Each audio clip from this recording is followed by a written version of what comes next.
Hi guys, Alex here. Welcome back to Girl Talk. I've got a little bit of mess and a little bit of drama today for you guys. First, we're going to go ahead and do our beauty update.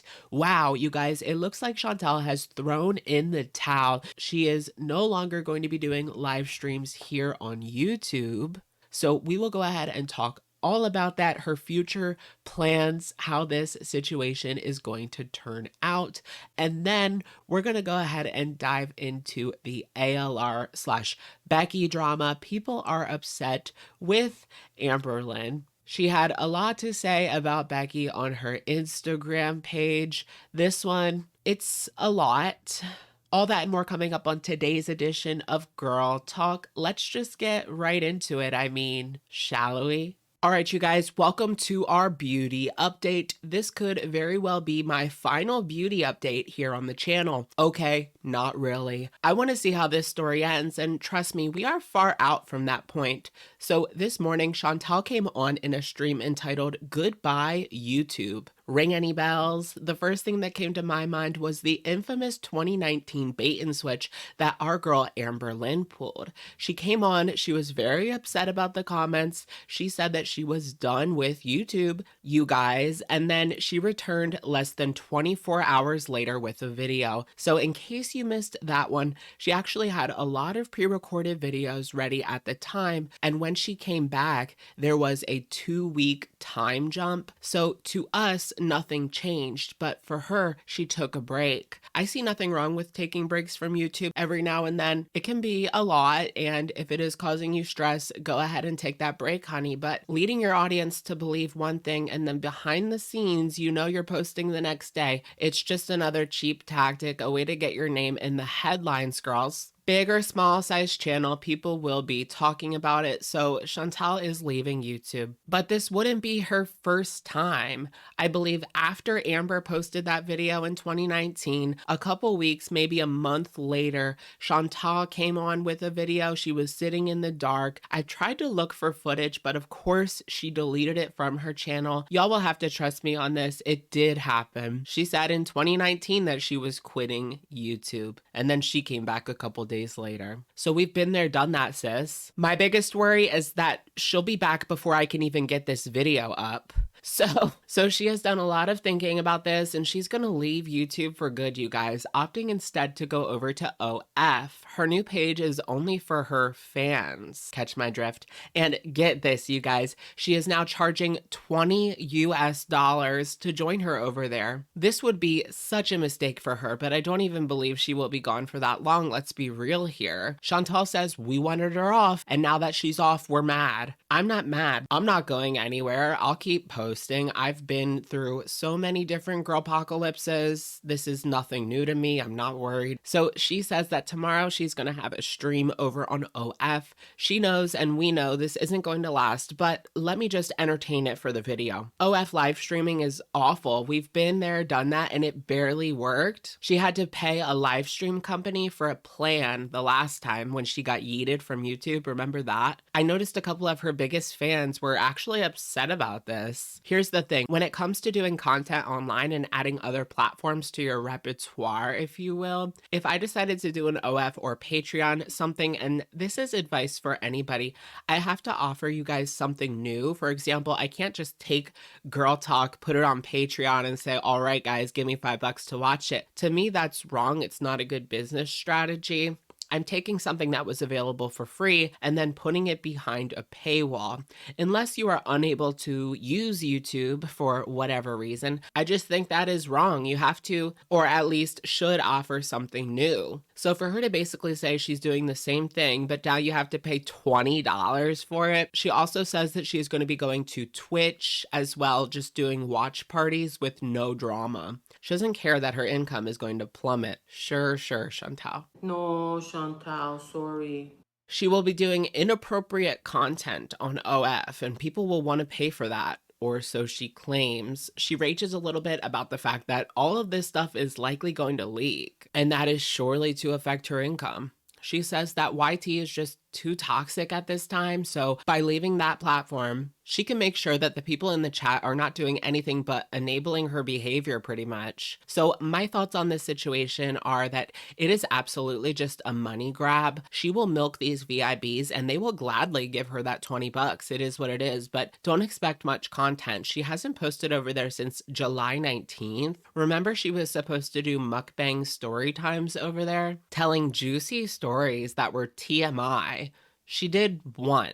Based on her past behaviors when it comes to branching out to other platforms, it never went anywhere. The Patreon, her OF, the Beezer Show, the Postcard Club, her old vlog channel from 2019, sleep streams on Twitch, she never ended up being consistent with anything other than YouTube. She turns on the camera and goes live multiple times a day. You can't take that away from her. Towards the end of the live stream, she is already second guessing herself, saying that she'll give it 24 hours and then she'll come back with an announcement. She's very out of it in the live stream, which took place at 7 o'clock in the morning, so I'm just assuming that she stayed up or didn't get much rest. She is obviously on edibles. One thing that stuck out to me that was particularly sad was someone in the side chat that said that they were going to get paid soon and that they will use that money to join. Does Chantal realize that for some people, 20 bucks is a lot? You can get the most expensive 4K Netflix subscription for that price, and it would be okay if she provided them content, but if she's just going to take that money and deliver absolutely nothing or just 2 days of content, that's really wrong. You can go over there and subscribe for the $20 right now, and she hasn't even made the announcement that this is actually what she's going to be doing. For real, guys. And to be honest, I don't think she even realizes that what she's doing is wrong. Anyways, I need to learn to be more apathetic about that. If you give her the money, you deserve it. But I still feel kind of bad. Anyways, I give this until she wakes up and realizes that barely anyone joined. Hopefully, I can get this video up before then. Let me know in the comments down below how long you guys think this will last, if at all. All right, you guys, so for the rest of the video, I wanted to spend some time talking about this situation regarding Amberlynn that happened on Instagram. She finds herself in another controversy. First, let's just go ahead. I'm going to present you guys with the stories in question that caused such an uproar in the Amber community, and then we'll go ahead and discuss. So first off, do you think your cancer journey would have been different if you were with your current girlfriend? I would have went to the doctor sooner. I wouldn't have waited till I was bleeding to be rushed to the ER. Are you insinuating that it's Becky's fault that you didn't go to the doctor sooner? She didn't seem concerned, which made it where I am less concerned than I should have been. I'm pretty sure we talked about this on live stream, but she didn't even want to take me to the ER that night. I was bleeding to death. She admits that it was wrong of her and I accepted her apology and I hold zero resentment.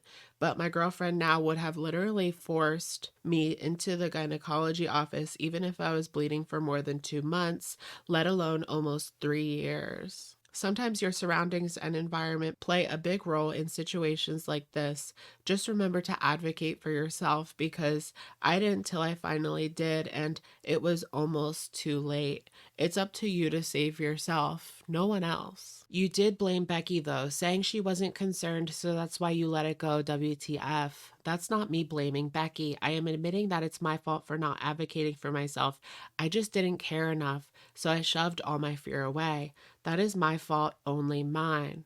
Okay, you guys. Oh gosh. Amber, why? Why do you do this to yourself, girl? I feel like people were finally rooting for you. I mean, the Ozempic, of course there's going to be those people that always just push and push and they don't have anything good to say, but there was a lot of people enjoying this Ozempic arc. It seemed like she was losing weight. This is something new that she has never done on YouTube, the Ozempic. We've seen everything else before, the calorie counting, the Weight Watchers and stuff, but in my opinion, I just think it's really unfair to put this on Becky. She claims that she's not blaming Becky for this situation, but she is putting some fault on Becky just by answering these questions in the way that she did. And how many times is she going to continue to throw Becky under the bus? Damn. This one's really serious.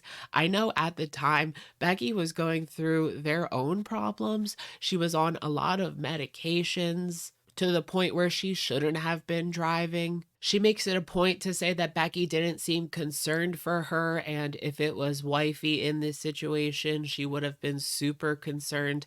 I think that Becky was just completely apathetic about their life at the time. She couldn't get it together for herself, and I feel like Amber had to know that. I'm not going to tell her how to feel about this situation, but does she understand what that could do to Becky? We already checked in on her a few days ago, and she wasn't doing very good, Becky, that is.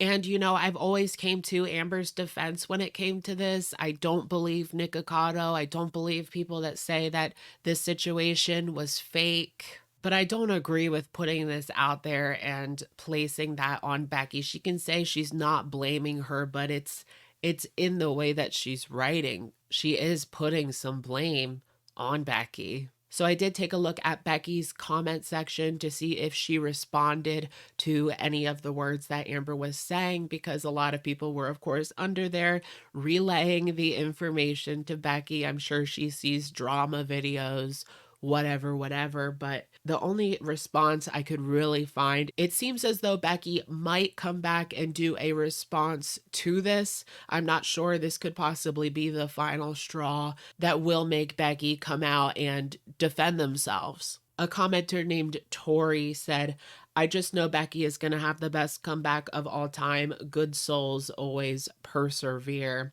And Becky actually hearted that comment. You can tell if you go over to her comment section that she has hearted a few of the comments regarding this situation. So I wouldn't be surprised if a video is in the works, but of course it hasn't been put up at the time of this recording. All right, you guys, it's our favorite time of the day, and that is, of course, comment of the day. Today's comment comes in from yesterday's Girl Talk video. This is from Please Enter Name, and they say the following: if Natter gets money, he's not spending it on a lawyer. So this is in regards to Natter actually talking to his mods behind the scenes, dry begging for money. I would like to know how much money these people have actually given him and for what purpose it was used. I mean, this could be one of the biggest scams in the community. It just depends how far it goes. Maybe that video wasn't a nothing burger. All right, you guys, that's going to be it for today's video. Let me know what you guys think in the comments down below, and I will, of course, catch you guys in the next one. Bye, guys.